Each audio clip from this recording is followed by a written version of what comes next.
Friends જય જય જય જય જય દ્વારકાધીશ। મારો ઠાકર કરે ઠીક કોઈની નથી બીક। અને ખાસ હોળીનો પર્વ અને દ્વારકા આવતા પદયાત્રિકોનું માનવ મેળાવણ। ખાસ અહીંયા દ્વારકાધીશના ભક્તો છે જે લોકો આવતા યાત્રીઓ માટે જે કેમ્પ ગોઠવવામાં આવ્યો છે। ભાઈ કેટલા વર્ષથી કેમ્પ કરો છો, ક્યાંથી આવો છો અને શું રીઝન?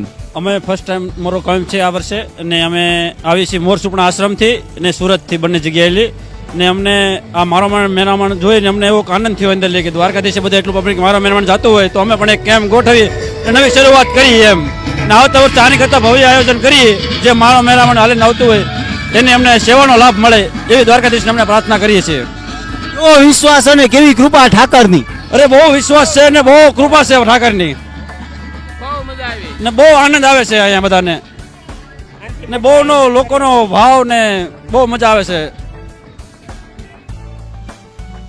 રાજાધિરાજના કરોડો ફેન્સ છે અને ખાસ જ્યારે દ્વારકા આવતા પદયાત્રિકો માટે જે કૃષ્ણ ભક્તો હાલીને આવવા વાળા તો છે, સાથે જ એમની સેવા કરવા વાળા પણ જે ઠાકરનો હુકમ થાય ને અવારનવાર કહેતો છું, જ્યારે ઠાકરનો હુકમ થાય ને ત્યારે પાંદડું હલે છે।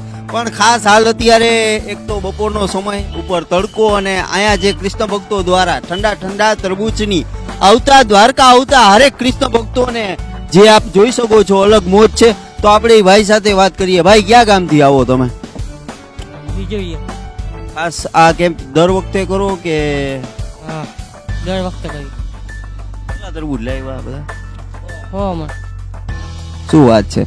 તો એક ઠાકરની લીલાઓનો અક્રમ પાર છે, જે આવતા કૃષ્ણ ભક્તો છે એને એક અલગ મોજ, જે ગરમીની સિઝન અને ઠંડા તરબૂચની મોજ।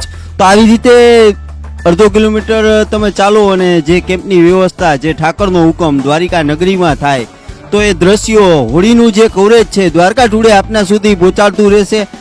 Like, share and comment Dwarka today. Dwarka ટુડેથી ઓમ તોબાણીના જય જય જય જય દ્વારકાધીશ, જય ઠાકર।